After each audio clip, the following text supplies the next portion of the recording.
있다고 보고 계신지. 그동안 그 진행되던 일들이 이제 예. 하나씩 완공이 예. 되면서 이제 문을 열거나 이제 그러면서 굉장히 많은 그 변화가 예. 아마 주민들도 실감할 수 있을 예. 것이었다고 저는 생각합니다. 예.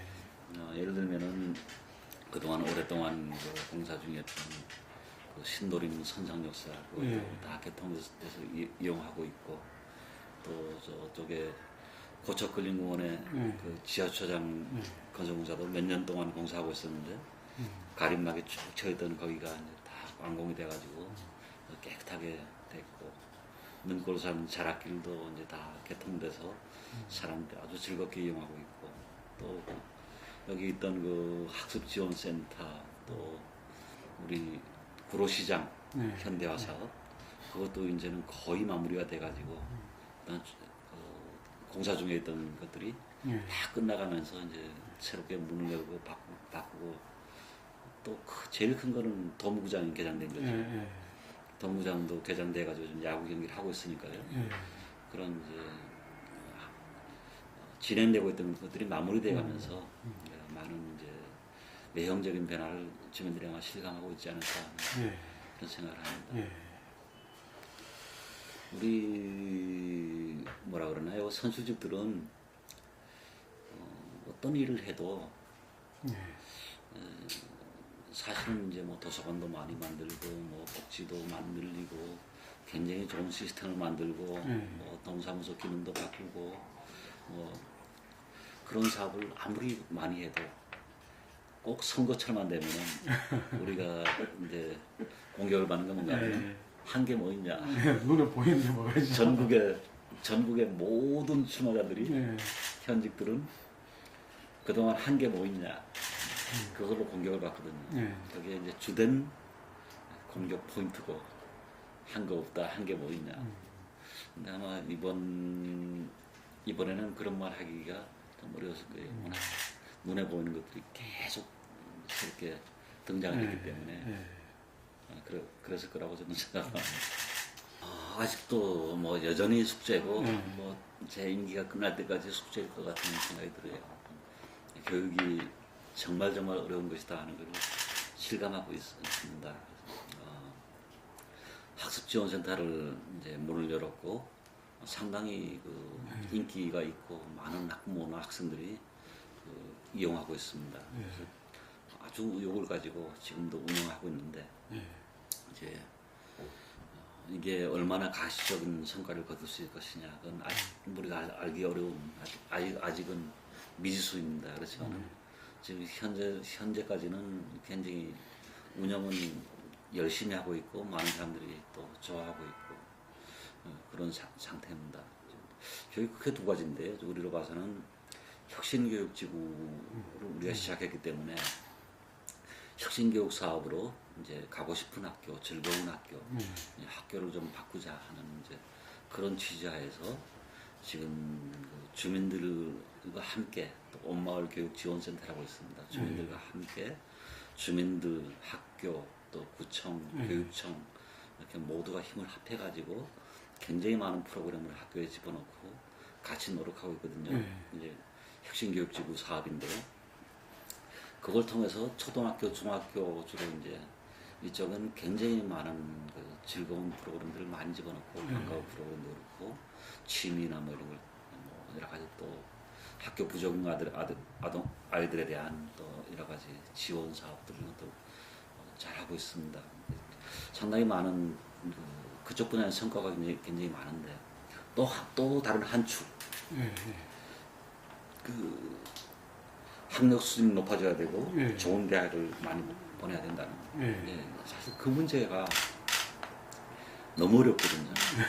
우리가 어떤 지원을 하고 어떤 걸 해도 아이들의 그 성적과 대입 성적을 그 단시간 내에 높여주기는 너무너무 어려운 일이라서, 그래서 우리가 이 학습지원센터도 만들고 직접적으로 학력을 높여주는 이제 일들을 같이 지금 병행하고 있는 거거든요.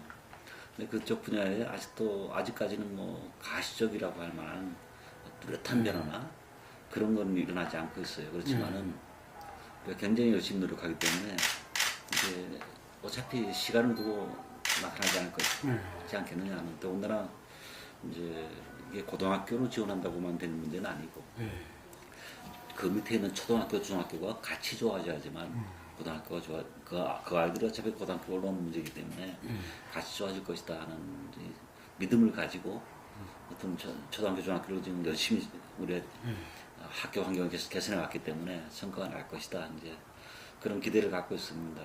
그런데 이제 문제는 학부모와 교사와 학생 스스로와 이 세 주체가 다 어찌 보면은 의욕의 문제이기도 해요. 서로 자신감을 가지고 의욕을 가지고 우리도 할 수 있다는 뭔가 그런 분위기가 일어나는 거 굉장히 중요하다고 생각하는데 그걸 어떻게 촉발할 것이냐 그 부분에 있어서 더 많은 노력을 해야 되겠다 싶습니다. 그래서 지금도 우리가 관내 8개 그 인문계 고등학교가 있는데 일반 고등학교 특목고 뺀 나머지 일반 고등학교 8개 학교에 이제 그 우리 선생님들 교감 선생님 이하 이제 아이들 학습을 담당하시는 교사분들 또 그리고 또 학부모님들 학부모 대표 이제 학부모회라든지 학교 운영위원회라든지 이런 학부모 대표 또 학교 교사 대표 이런 분들하고 구청하고 학교별로 릴레이 토론회를 지금 내일도 이제 어느 한 학교가 없는데요.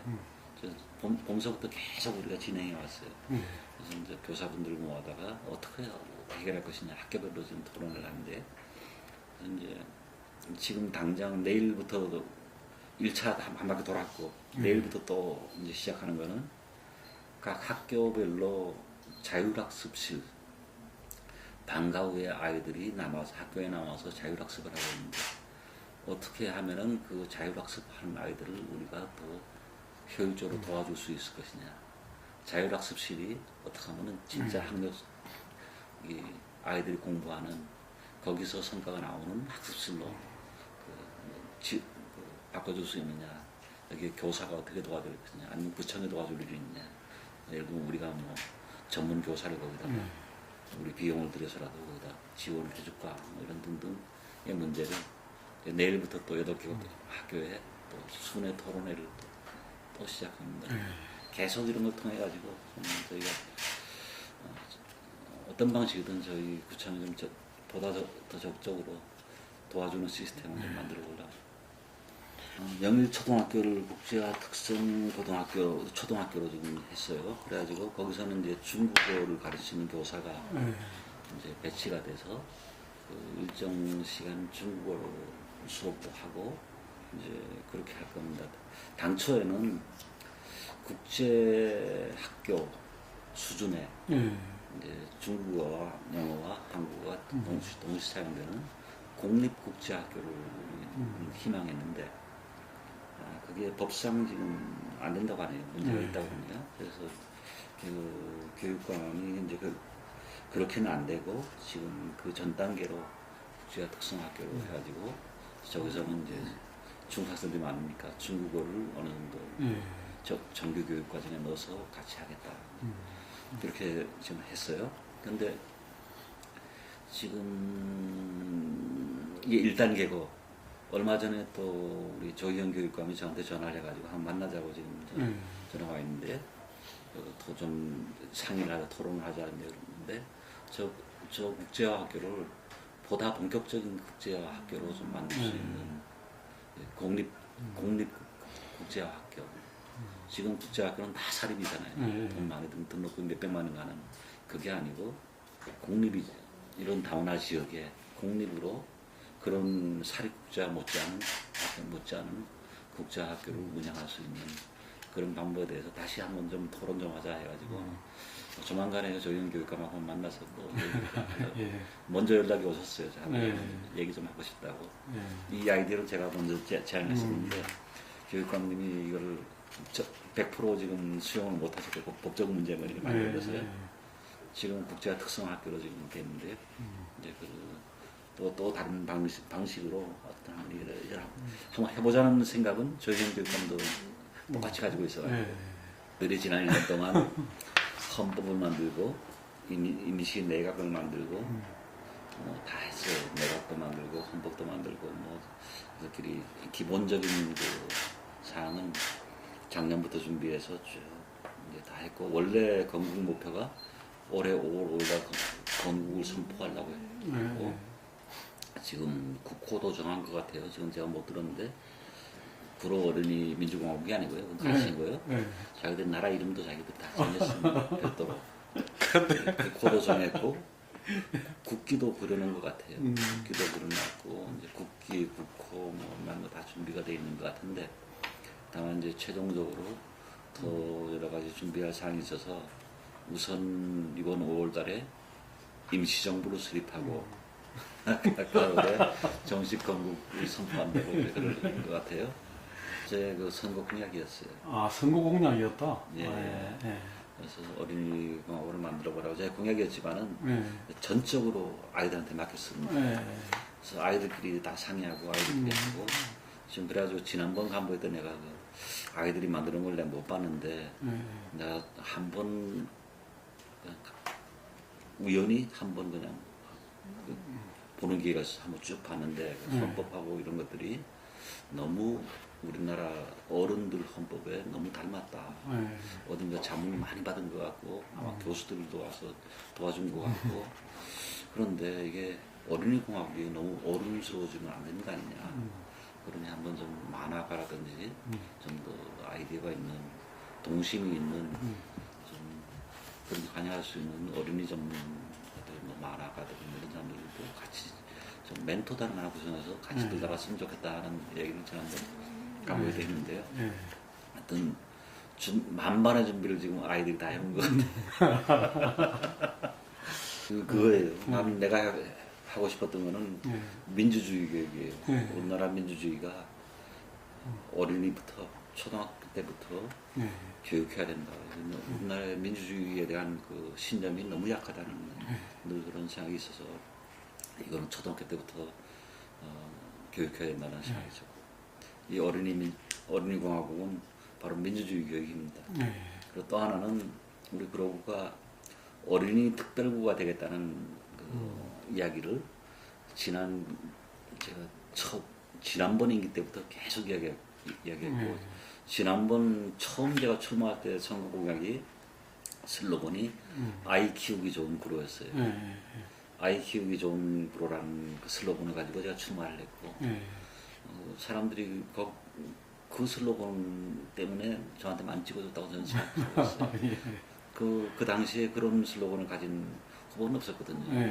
뭐 무슨 개발한다 그러지 뭐 아이 키우기 좋은 구로라는 그런 슬로건을 가진 후보는 없었고 그 어린이 문제에 대해서 우리가 굉장히 많은 투자를 그동안 해왔어요. 사실 어린이 도서관, 뭐 어린이집 증설하고 여러 가지 어린이 안전공원을 만들고 뭐 무슨 어린이 조례를 만들고 많은 노력을 해왔는데 이것도 그 어린이에 대한 또 일환이기도 하지만 하고 또 하나 또 민주주의에 대한 교육이기도 하고 새는 두 날개로 난다 그 뜻입니다. 그래서 서로 더불어 사는 사회를 지향하는 장애인과 비장애인이 함께 어울려 사는 사회 또 더 나아가서 어울려 사는 더불어 사는 사회를 지향하는 그런 의미에서 두빛날이라고 이름이 지어졌는데요. 우리나라에 지금은 유일한 시설 딱 하나뿐이었어요. 전국에 발달장애인들을 위한 전문 체육관과 문화체육시설이죠. 이건 지금 이거 하나뿐이 없는데 규모가 상당히 됩니다. 그 장애인이 아니라 일반 성인들도 농구 경기할 수 있을 만큼 큰 체육관이니까요. 그리고 여러 가지 문화, 그 교육, 미술이나 뭐 음악이나 교육도 할 수 있는 저게 있고요. 근데 그 발달장애인들이 사실은 제일 어려워요. 장애인 가운데서 제일 어려움이 많은 장애인입니다.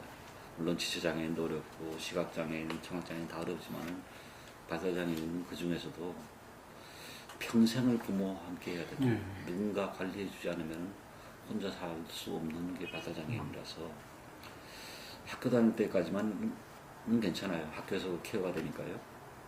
초등학교, 중학교, 고등학교까지는 발달장애인이 뭐 문제가 없는데 고등학교 졸업하고 나면은 관리해 줄 수 있는 시설이 아무데도 없거든요. 근데 집에서만 발달장애인이 있을 수는 없거든요. 관리가 불가능해요. 집에서만. 그러다 보니까 이제 각 민간 시설들이 이제 해가지고 주간보호 시설들이 있어가지고 뭐 돈을 받는 데도 있고 무료인 데도 있지만은 성인들 관리를 좀 해주지만은 시설은 어림없이 모자라고 또 이 사람들은 평생을 치료를 받아야 돼요. 고등학교 졸업해도 평생을 치료를 해야 되는데 안 그러면 뭐 자해를 하든지 뭐 하든지 계속 사고가 일어나거든요.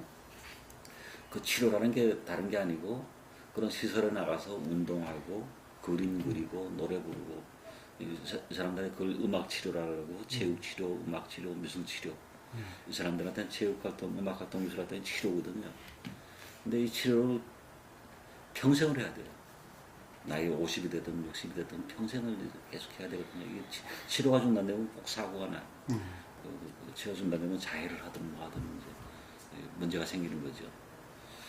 근데 이제 그 사람들을 관리해주는 시설이 너무 모자라고 또 하나는 민간 시설들이 있는데 너무 엄청나게 비싸요. 뭐 도저히 감당할 수 없을 만큼 비싸요. 학교 다니는 때는 그걸 못 느끼지만 학교 안 다니고 이제 이 사람들을 미술 치료, 음악 치료하면은 그 특수계층들만 이용할 수 있는 그런 예, 한 달에 몇백만 원 나가버리니까 치료 하나만 받는데도 한 달에 몇백만 원 나가버리니까 이건 뭐 감당이 안 돼요. 그래서 이번에 이제 우리가 저 굉장히 큰 수를 만들었기 때문에 브로그 안에 있는 발달장애인들은 저기서 굉장히 많은 도움을 받을 겁니다. 다른 지자체도 했으면 좋겠어요. 우리도 이 시설을 새로 지으려면 돈이 굉장히 많이 들지만 땅도 많이 체육관 하나 짓는 건 보통 일이 아니잖아요. 그렇죠. 근데 우리는 여기 그 빗물 펌프장 유수지에 있는 빗물 펌프장 옥상을 사용했기 때문에 빗물 펌프장 옥상에다가 그 체육관을 하나 증축한 거란 말이에요. 그러니까 토지 비용이 안 들어갔고 비교적 굉장히 싼 비용으로 저게 있고 이제 엘리베이터가 문제인데 높기 때문에 엘리베이터는 라이온스 클럽에서 기증을 해줬고 여러 봉사단체 뭐 이런 데 뭐 도움도 받고 이러면 다른 곳에서도 뭐 충분히 설립할 수 있다고 생각해요. 그렇죠. 여기처럼 빗물 펌프장은 주변에 뭐 주택이 없기 때문에 반대할 사람도 아무도 없고 여기는 또 토지를 사는데 필요한 비용도 안 들어갔고 굉장히 싼 비용으로 아주 좋은 시설을 만들 수 있었죠. 앞장서 나가야 된다 생각해요. 서울에 지금 다문화 비율이 제일 높은데 영등포구고 약 19% 지금 다문화 비율이 거의 19% 5분의 1 수준에 달하고 있어요. 그 다음에 저 금천구가 한 14% 정도 되는 것 같고요. 그 다음에 이제 구로구가 12%가 여기 영등포 금천구로 여기가 예. 제일 많이 한 덩어리예요. 금천, 영등포, 구로 영등포 전체가 아니라 영등포 대림동 지역이니까 원래 영등포에서 다 갈리 나온 구들이죠 이게. 그렇죠. 옛날 구로 봐서 영등포 구로 이제 다문화가 퍼져나가기로는 우리 구로구에서 영등포로 금천으로 퍼져나가는 거죠. 근데 이제 인구로 봐서는 영등포가 제일 많고, 그 다음 구로가 많고, 그 다음 금천이 많고, 이제 차지하는 비율로 봐서는 영등포 1위, 금천 2위, 구로 3위. 그러니까 한 덩어리에 사실은요. 어떤 영등포 대림 지역, 그리고 금천의 독산동 지역, 그리고 구로의 가리봉동을 중심으로 한 지역. 여기가 사실은 한 지역이거든요. 구는 세 개로 나눠져 있지만 연결되어 있는 한 지역이에요. 거기에 이제 굉장히 많은 이제 주로 우리 중국 동포들이 제일 많고요. 그 외에도 이제 베트남 뭐 각 이제 많이 여기 살고 계시죠. 뭐 어찌됐든 저희가 이 다문화 문제에 있어서는 앞장서 나가야 된다 생각해요. 이제 우리만의 문제가 아니고 전국의 모든 자치단체, 시골까지도 다문화 문제가 다 이제 상당히 어려운 그런 현안 과제로 다 등장하고 있고 어떤 방식이든지 해결책을 찾는데 우리 구로구가 뭔가 앞장서 나가야 된다 하는 그런 어찌 보면 소명의식 같은 게 있어요. 구로구가 먼저 해줘야 된다 이거는. 그래서 저희 지금 방법이 없잖아요. 어떻게 하면 서로 그 이해할 것이냐. 우리 일반 주민들과 그분들을 보다 좀 잘 서로 이해할 수 있게 또 공존할 수 있게 만들어주느냐 하는 그게 결국 핵심이기 때문에 그래 그 이번에 가족통합센터라는 게 지금까지 지어놓은 거는 다문화센터였어요. 다문화센터는 우리 구로구도 있고 또 다문화센터는 예전에 제가 서울시에 있을 때 제가 처음 만들었는데 그 다문화센터 자체를 제가 처음 만들었거든요. 영등포에 있는 다문화센터나 또 뭐 저기 이태원에 있는 거 뭐 저쪽 설해마을에 있는 거 전부 다 그 서울에는 5개를 다 내가 만들었거든요. 개관식도 서울시에 있을 때 제가 나가서 했을 거예요. 근데 그때 만들어 놓은 건 다문화센터였어요. 글로벌 센터, 다문화센터. 다문화센터는 다문화인들만 와서 이용하잖아요. 그게 필요한 것이 아니라 이번에 시도하는 거는 다문화센터가 아니라 통합센터거든요. 여기는 중심이 동사무소입니다. 동사무소가 들어가 있고 또 그 동사무소에서 여러 가지 복지 기능과 주민센터 기능을 수행하면서 동시에 다문화 지원 기능, 다문화를 지원하는 기능을 함께하는 일종의 통합센터예요. 동사무소가 같이 엮여 있는. 이거는 처음이에요. 처음 시도되는 거고. 그래서 앞으로 다문화는 다문화대로 따로, 우리 주민은 우리 따로가 아니라 통합시켜 나가야 된다. 그리고 서비스가 다시 통합돼야 되고 같이 어울려서 활동할 수 있는 프로그램을 계속 만들어야 되고 어디서 동아리를 만들어도 우리 주민과 이주민이 같이 회원으로 갈 때는 동아리를 만들어줘야 되고 거기서 무슨 댄스 교육을 하든 뭐라든 거기서 교육받는 사람들도 서로 같이 어울려 있어야 되고 그런 모델을 만들어 보자는 게 이번에 이제 가족통합성 지원센터입니다. 어떻습니까? 이제 앞으로 이게 좀 많은 성과를 낼 거라고 기대를 걸고 계신 거예요. 이것도 뭐 사례가 없기 때문에 어찌 될지 모르지만은 전부 첫 발을 내딛는 거라서. 난 이 방향으로 가야 된다 생각이 있어서 이걸 잘 운영해가지고 좀 그 사례가 될 수 있도록 이렇게 만들고 생각이. 신문에는 뭐 확정됐다고 신문 보도는 한 서너 번 나왔고요. 뭐 아시아경제신문 뭐 여러 신문에 뭐 확정됐다고 신문에 보도가 나면은 그 다음날 정부에서 사실 묵은다고 발표하고 또 다른 신문이 보도하면 또 그 다음날 정부에서 사실 묵은다고 발표하고 그게 벌써 한 서너 번 그래 반복돼 왔어요.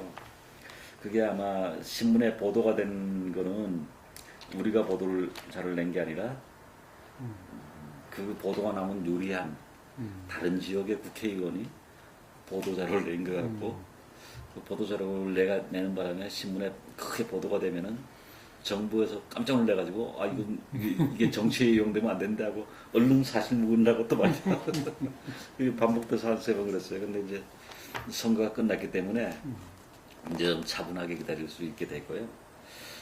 사실은 지금 상황은 어찌되었든 구분응선을 넘었어요. 구분응선을 넘었고 이제 마지막 그 최종 보고서만 남았어요.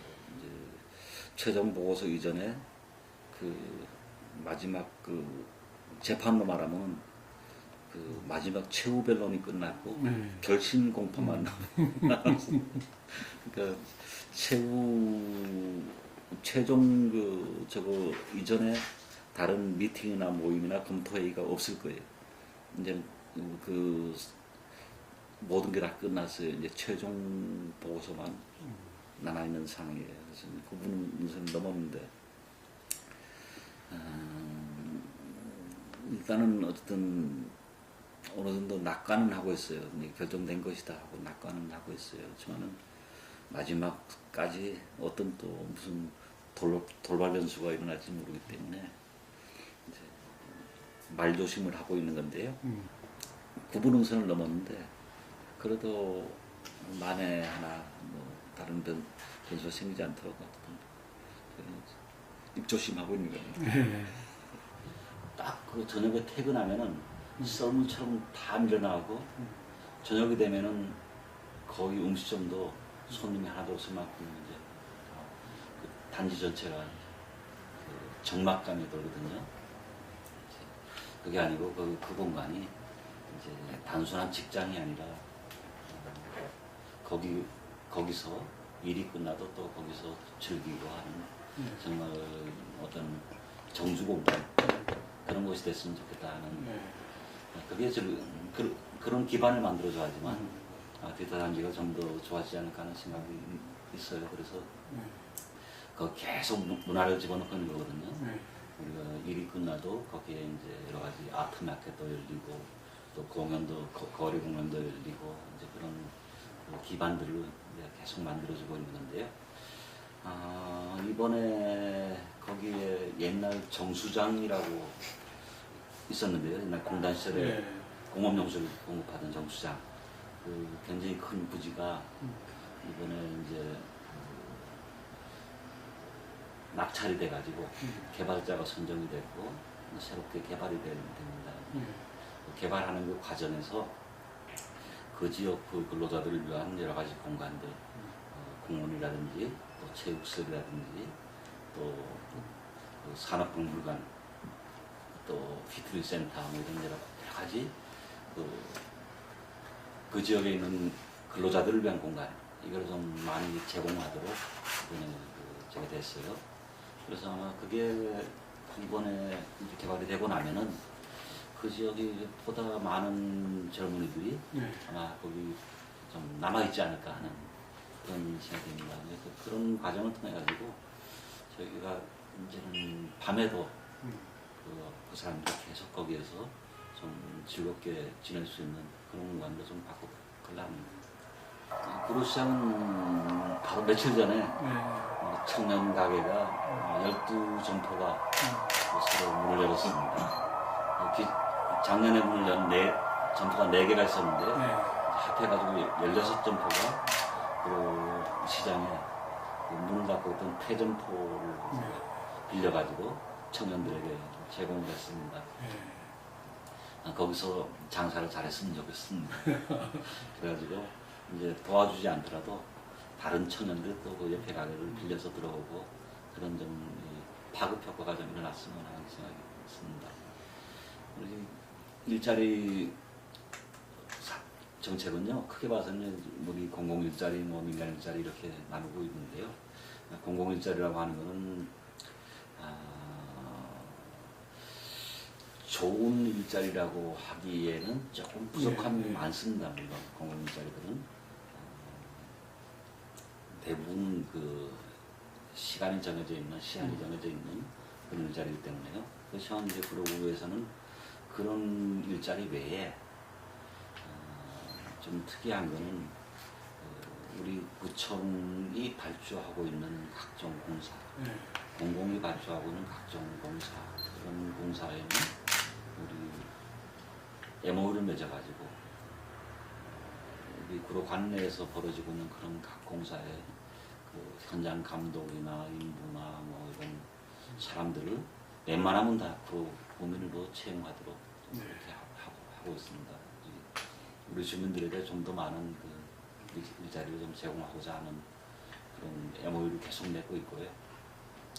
또 하나는 이제 민간 기업들에게 이제 일자리를 전년도에 비해서 일자리가 늘어난 그런 기업들에 대해서는 일자리 인증제를 시행해가지고 일자리 창출 우수 기업 인증을 해주고 이제 이렇게 동판도 만들어주고 이제 그런 기업에는 여러 가지 인센티브를 줍니다. 우리가 중소기업 육성 자금을 최우선적으로 선정해 준다든지 뭐 등등 여러 가지 우리가 인센티브를 또 해외 시장 개척단 나갈 때 같이 나가게든지 또 해외 여러 가지 전시회 할 때 우리가 보조를 해준다든지 여러 가지 인센티브를 일자리를 더 많이 창출하는 기업에 우선적으로 저희가 지금 제도를 가지고 있습니다.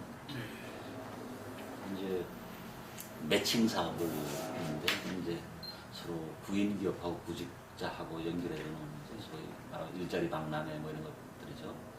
그건 저희가 다른 데하고 다른 거는 1년에 한 번, 두 번 하는 게 아니라 매월 저희가 하고 있고 찾아가는 또 박람회라 가지고 현장 나가서 일자리 박람회도 하고 있고 굉장히 다양한 방법으로 우리가 일자리 매칭 사업을 계속해 나가면서 지금 통계로도 우리가 구로 지역이 그 실업률이 제일 낮은 지역으로 서울시 통계로도 구로 지역의 실업률이 제일 낮은 걸로 그렇게 나오고 시즌 외 기간에는 아마 문화행사가 많이 열릴 겁니다. 네. 아마 이제 여기 고척 돔을 이용하고자 하는 그 이제 민간 부분에서 그 가수들이라든지 굉장히 많아질 겁니다. 그래서 아마 시즌 외 기간에는 굉장히 이용이 잘 될 거라고 저희는 예측을 하고 있습니다. 네.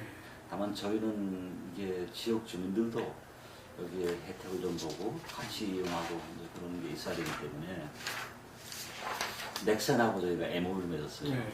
그래서 넥센이 우리 지역에 뭔가 좀 기여를 해야 된다. 지역 기여 사업을 해야 된다 해가지고 넥센이 이제 지역의 여러 가지 봉사활동이나 이런 것들 같이 하는 이제 MOU를 맺으면서 예를 들면은 우리 지역의 그 유소년 야구단에 대한 지원이라든지 지도 또 정기적으로 또 그 야구장에 초청 우리 지역 주민들 초청해서 하는 행사 뭐 등등 해가지고 이제 넥센이 지역사회에 함께 기여하도록 MOU를 서로 맺었고요. 또 하나는 그 동구장 뒤편에 우리가 축구장을 하나 만들었어요. 그 축구장은 이제 우리 지역 주민이 주로 이제 이용하는 축구장에 대해서 이용을 하고 있고요.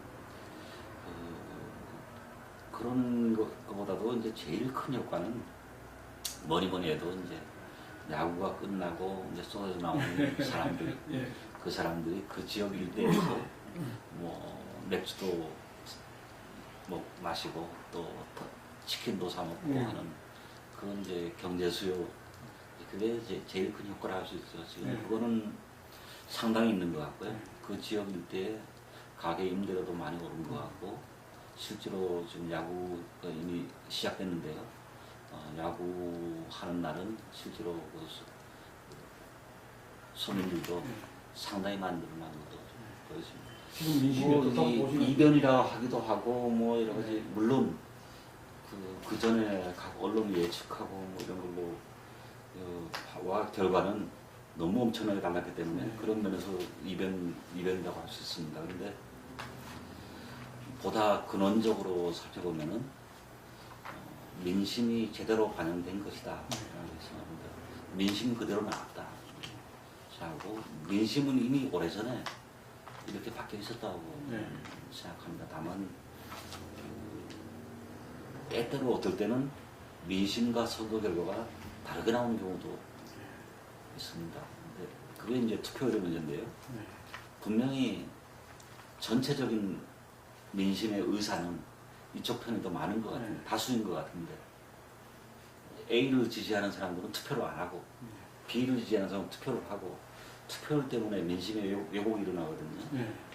물론 가중치 민심이라고 하면 그것도 맞을지 모르지만 민심에도 가중치가 있다고 1인 1표가 아니라고 생각하면 그럴 수도 있지만은 어쨌든 이번 선거는 그런 민심의 왜곡이 좀 적게 민심이 그대로 반영이 됐다고 본다라는 왜 이렇게 나왔냐 하면은 그동안에 민심의 왜곡을 제일 많이 일으켰던 20대, 30대 투표율 35%뿐이 안 되던 사람들이 이번에는 투표율 35%가 아니라 최소한 45% 이상 투표를 하면서 제대로 된 민심이 반영됐다고 생각합니다. 어느 한쪽에서는 투표율이 80% 가까이 나오고 어느 한쪽은 투표율이 35%밖에 안 되고 그래가지고 민심이 정확하게 반영은 안 되거든요. 근데 이번에는 이제 그 투표율 차이가 적어지면서 투표율 차이가 계층 간의 투표율 차이가 상당히 좁혀지면서 제대로 된 민심이 반영된 것이다. 그리고 오래전에 이미 바뀌었다. 오래전에 바뀌었는데 바뀐 게 반영 안 되던 게 이번에 바뀐 게 반영된 거다. 그래서 생각합니다. 이미 오래전에 이런 구로가 아니더라도 이번에 이제 분당 가불이 다 예. 그 새누리당이 안 됐잖아요. 민주당이 됐잖아요. 근데 옛날에 분당은 천당 위에 뭐 천당 밑에 분당이라 그랬나요? 이건 뭐 그 야당에서는 진보 진영에서는 죽어도 안 되는 그리고 새누리당이 무조건 되는 그런 지역이라 생각했잖아요. 근데 제가 그냥 예언을 한다면은 그 천당 밑에 분당이 아니라 천당 위에 분당이란 지옥이 생길 겁니다. 새누리당으로 봐서는 앞으로 보수 진영이 좀채 이길 수 없는 거의 뭐 이건 민주당이 어찌 보면 거꾸로 민주당이 아무나 내도 되는 진보 진영이 아무나 내도 당선되는 그런 지역이 분당이 될 겁니다. 그거는 이미 오래전에 바뀌었는데 우리가 느끼지 못하고 있었을 뿐이고 이번에 그게 제대로 반영됐다고 하는 거예요. 뭔가 하면 이미 중산층은 우리뿐 아니라 전 세계 우리뿐 아니라 미국도 마찬가지고요. 미국도 민주당 되잖아요. 미국, 영국, 프랑스 할 것 없이 우리나라도 마찬가지로 전 세계 거의 대부분의 중산층은 어느 정도는 진보 쪽에 더 가깝습니다. 보수 쪽보다는. 그런데 예를 들면 분당이라고서는 중산층 지역이거든요. 오히려 보수 진영은 양쪽에 있거든요. 아주 가난한 쪽과 아주 부자 쪽이 보수 쪽이고 이번에도 새누리당이 이긴 서울의 지역 도봉을 강북 도봉 뭐 동작 몇 군데요. 서울에서 제일 가난한 지역이거든요. 양극단에 가 있거든요. 보수는 제일 가난한 지역과 제일 부자 지역이 있고 가운데 두터운 중산층은 거의 대부분 진보 쪽에 더 치우쳐 있거든요. 그게 이번 선거에 아주 거의 그대로 반영돼가지고 서울에서 수도권에서도 서울과 가까운 도시 지역은 거의 대부분 진보 정당이 이기고 더 먼 외곽 지역의 농촌 지역은 옛날로 말하면 여촌 야대가 여촌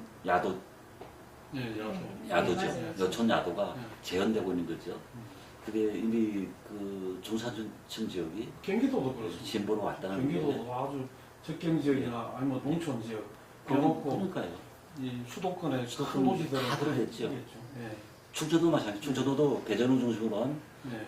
충청도의 도시 지역은 진보 진영이 이겼고 농촌 지역은 보수 진영이 이겼고 그건 우리만의 문제가 아니라 전 세계가 다 중산층이 어느 정도 진보적이거든요. 우리뿐 아니라 그 바닥에 원래 있던 그 성향이 이번 선거에가 제일 정확하게 제대로 반영돼서 그렇다.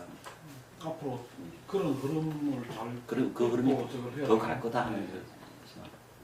뭐 이것만 반드시라기보다도 약속한 거는 좀 다 지키도록 하겠습니다.